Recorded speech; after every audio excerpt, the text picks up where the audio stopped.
যখন একটি শিশু জন্মায় তখন থেকে একটি দম্পতি মা বাবা হয়ে ওঠে।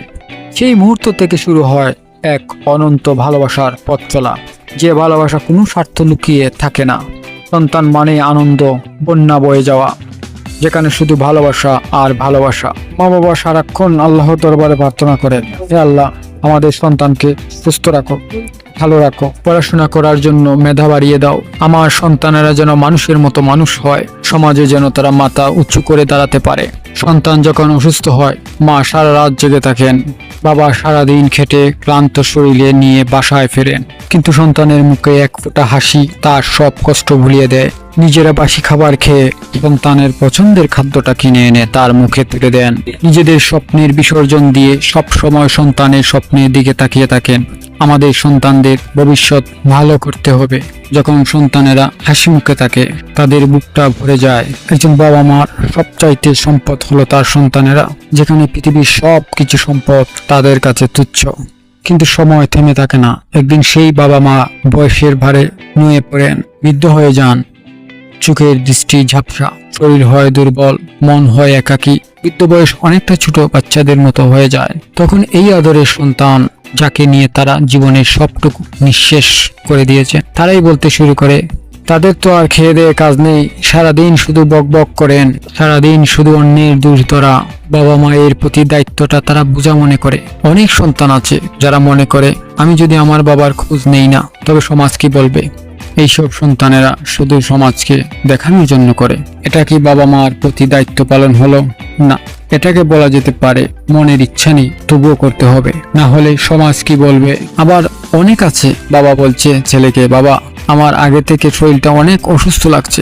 তখন ছেলে বলে, বাবা তোমার এখন বয়স হয়েছে তাই এখন এইরকম করবেই, ও কিছু না, ঘরে যে ওষুধ আছে ওতেই ঠিক হয়ে যাবে, এই নিয়ে তুমি কোনো টেনশন করো না। বাবা মনে মনে বলে, আমি ভেবেছিলাম আমার ছেলে আমার কথা শুনে আমাকে ডাক্তারের কাছে নিয়ে যাবে। ছেলে আমাকে বলে আমার নাকি বয়স হয়ে গেছে। মা এসে বাবাকে বলে, মনে আছে তোমার ছেলে একটু বুকে ব্যথা ছিল, তুমি মোড়লের কাছে গিয়েছিলে গভীর রাতে, তখন মোড়ল এত রাতে ঘুম ভাঙানোর জন্য মোড়ল তোমাকে কি না বকাবকি করলো, তোমার এগুলো মনে আছে? তারপর মোড়লের কাছ থেকে টাকা নিয়ে তুমি ছেলেকে নিয়ে শহরে হাসপাতালে গিয়েছিলে। আজ তোমার গায়ে জ্বর, গলায় ব্যথা, কাশি, বুকে ব্যথা, আজ তোমার ছেলে বলছে ও এমনিতেই কমে যাবে।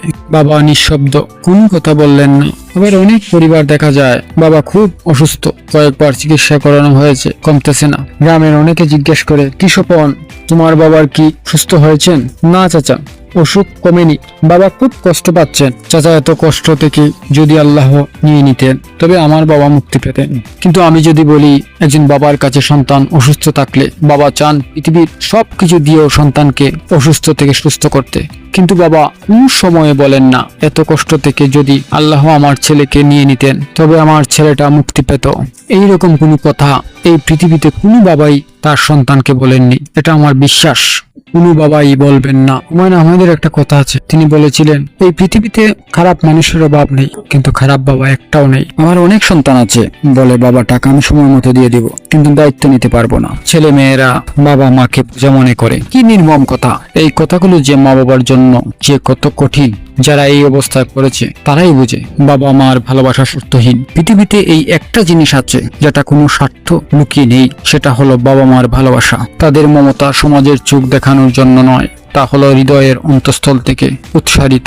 সন্তান যতই ভালোবাসার অভিনয় করুক, সমাজের চোখ রক্ষা করতে মা বাবার গভীরতা তারা কখনোই স্পর্শ করতে পারে না।